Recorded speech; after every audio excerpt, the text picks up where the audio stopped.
तो दोस्तों यहाँ देखा जाए कि हमें अपने रिजल्ट का इंतज़ार है और रिजल्ट भी यहाँ पे हमारे पास ज़्यादा दूर नहीं है। जल्दी यहाँ पे हमारे पास रिजल्ट भी आने वाला है। लेकिन रिजल्ट से जुड़ी हुई कुछ ख़ास बातें हैं, अगर इन्हें आप पहले समझ लेंगे तो यहाँ जब रिजल्ट आएगा तो उसको समझने में काफ़ी आपको आसानी होगी। क्योंकि क्या होता है कि कई बार रिजल्ट जब आता है तो कई सारे विद्यार्थियों को कन्फ्यूजन होती है कि यहाँ पे जो हमें मार्क्स दिए गए हैं, प्रैक्टिकल मार्क्स, थ्योरी के मार्क्स या असाइनमेंट के मार्क्स, या कई सारे विद्यार्थियों के रिजल्ट में कुछ गड़बड़ी हो जाती है। तो उस चीज़ को समझना, तो इस चीज़ को मैं आपको इस वीडियो में आपको बताने वाला हूँ। तो दोस्तों मैं हूँ आपका दोस्त राज शर्मा। अगर आप चैनल पर नए हैं और अब तक चैनल से जुड़े नहीं हैं तो चैनल को जल्दी से सब्सक्राइब करें ताकि आपको एनओस को लेकर हर तरह की आपको हेल्प होती रहे। तो दोस्तों सबसे पहले मैं आपको बता देना चाहता हूं कि आपका जब रिजल्ट आता है तो उसमें अगर यहाँ कहीं अगर आपका लिखा हुआ है पी, तो पी का मतलब क्या होता है, हमें हमारा पर पास, कि आप उस सब्जेक्ट में पास है। जी हाँ, इसके अलावा देखा जाए यहाँ पर आपका बनता है एनसी। तो इस एनसी का मतलब यहाँ पे हमारा पर होता है not compatible as the required data for result calculation is unavailable, कि यहाँ आपका जो रिजल्ट है अभी लगभग पूरी तरह से तैयार नहीं हो पाया है, उसमें कुछ ना कुछ कमी है, कुछ ना कुछ डाटा उन्हें मिला नहीं है, जिस वजह से आपका रिजल्ट पूरा नहीं है। तो ऐसे में आपको कुछ टाइम आपको वेट करना होता है और उसके बाद यहाँ पर आपका जो रिजल्ट अपडेट कर दिया जाता है और एनसी हट जाता है। इसके साथ ही साथ यहाँ पर अगर कहीं आपका लिखा हुआ ए बी, तो इस ए बी का मतलब होता है एब्सेंट। जी हाँ, कि आपके प्रैक्टिकल है, आपके थ्योरी एग्जाम है या असाइनमेंट है और वहाँ कहीं लिखा हुआ है ए बी, तो इस ए बी का मतलब एब्सेंट, कि आपने वो चीज़ को अपेयर किया ही नहीं है। इसके साथ ही यहाँ पे हमारा बनता है एस वाई सी। तो एस वाई सी का मतलब होता है हमारा पर subject yet to be clear, कि आप उस सब्जेक्ट में पास नहीं है। तो ऐसे में आपको हो सकता है कि उस एग्ज़ाम की एग्ज़ाम फ़ीस पे करके दोबारा से एग्ज़ाम देना पड़े। जी हाँ, लेकिन एक ये भी चीज़ है जो कि हमारा बनता है एस वाई सी टी।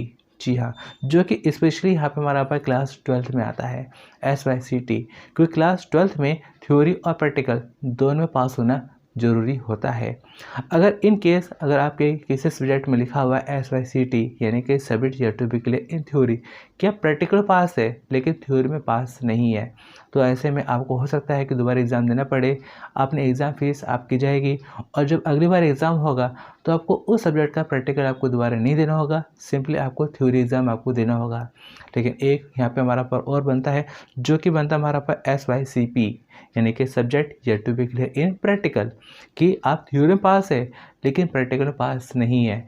तो हो सकता है कि आपको दोबारा एग्ज़ाम फीस पे करनी पड़े और दोबारा एग्ज़ाम देना पड़े।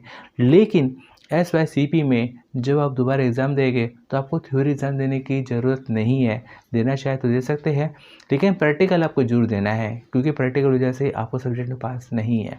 और एक और यहाँ पे हमारा बनता है टी एम ए। तो ये बात लगभग सभी को पता ही है कि टी एम ए का मतलब हमारे पास असाइनमेंट होता है, कि आपने जो असाइनमेंट सबमिट किए हैं तो वहाँ पर आपको उसके मार्क्स आपको दिए जाते हैं। इसके साथ ही यहाँ पे हमारा बनता है हमारा पास आई एम पी आर। तो यहाँ पर आई एम पी आर जो कि हमारा बनता है इम्प्रूवमेंट के लिए।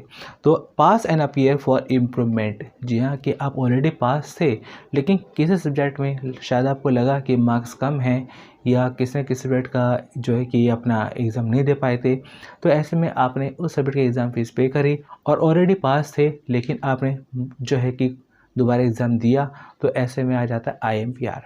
लेकिन एक और यहाँ पे हमारा बनता है ADDL। तो ADDL का मतलब हमारा बनता है pass and appear for additional subject, कि आप पास हो चुके हैं लेकिन पास होने के बाद में आपने कोई ना कोई सब्जेक्ट ऐड करवाया और उस सब्जेक्ट ऐड को कराने के बाद में आपने एग्ज़ाम दिया उस सब्जेक्ट का, तो ऐसे में आपका आ जाता है ADDL। उसके बाद यहाँ पे हमारा पर इसके बाद यहाँ पे हमारा बनता है यहाँ पर RW। तो RW का मतलब होता है हमारा पर रिजल्ट विद हेल्ड, कि यहाँ पे हमारा पास जो है कि आपका रिजल्ट है अभी यहाँ पर अपना जो है कि किसी न किसी वजह से रोक लिया गया है। तो ऐसे में आपको कुछ टाइम आपको वेट करना पड़ेगा, ज़्यादा वेट मत करिएगा, 2 दिन 3 दिन वेट कर लीजिएगा, इससे ज़्यादा मत करिएगा, क्योंकि RW कई बार अपना जो है चीटिंग केस में भी बन जाता है। क्योंकि कई बार क्या है कि RW जो होते हैं हमारा पर, वो हमारे पर कई बार चीटिंग केस की वजह से भी लग जाता है। तो ऐसे में आप अपना जो है कि 1-2 दिन आप इंतज़ार करिएगा, अगर हटता है तो ठीक है, नहीं हटता है तो आपको जाना है सीधा अपने रीजनल सेंटर। जी हाँ, आपके पास जो आईडी कार्ड होगा उस आईडी कार्ड के पीछे आपको दे रखा होगा रीजनल सेंटर। तो वहाँ जाएंगे और वहाँ जाके अपना पता करिएगा कि हमारे जो रिजल्ट में RW आ रहा है इसकी वजह क्या है, तो वो आपको बताएगी RW का जो है वजह क्या है। उसके बाद यहाँ पे हमारा बनता है RL। तो RL का मतलब यहाँ पे हमारा पर रिजल्ट लेटर, यानी कुछ ना कुछ यहाँ पे हमारा पर हो सकता है टेक्निकल इशू हो या कुछ ना कुछ डाटा मिसिंग हो या अपना ऐसे कुछ ना कुछ वजह हो जिस वजह से टेम्पररी आपका जो रिजल्ट है पूरी तरह से तैयार नहीं हुआ है और आपके उस रिजल्ट में आ गया आपका RL। तो ऐसे में आपको थोड़ी देर यानी कुछ दिन आपको इंतजार करना पड़ेगा। हो सकता है कि अपने आप RL हट जाए। अगर इन केस RL नहीं हटता है तो ऐसे में भी आपको अपना रीजनल सेंटर आपको जाना होगा और यहाँ आपका बनता है रिजल्ट। जी हाँ, कि हाँ आपका जो रिजल्ट लिखा रहता है तो यहाँ पे जो विद्यार्थी अपना पास हो जाते हैं तो वहाँ पे लिखा हुआ आता है पास। लेकिन अगर 4 टाइम X आ रहा है तो इसका मतलब क्या है कि आप पास नहीं है। जी हाँ, तो एक ये भी हमारे पास समस्या आती है। तो दोस्तों आज की इस वीडियो में मैंने आपको थोड़ा सा एब्रीविएशन के बारे में समझाने की कोशिश करी है कि जब आपका रिजल्ट आएगा तो उस रिजल्ट में आने वाले कौन कौन से ज़रूरी एब्रीविएशन है ताकि आपको रिजल्ट आए तो आपको उसको अच्छे से समझने में आसानी हो। तो दोस्तों अभी भी यहाँ पे हमारा एनएस में कई सारे जरूरी अपडेट आने वाले हैं और उन सभी जरूरी अपडेट से अपडेट रहने के लिए ज़रूरी है कि आप हमारे साथ में बने रहिए और इस चैनल को सब्सक्राइब करें और साथ ही साथ इस वीडियो को अपने दोस्तों के साथ में जरूर शेयर करिएगा। तो चलो दोस्तों मिलते हैं फिर अगली वीडियो में। Thanks for watching.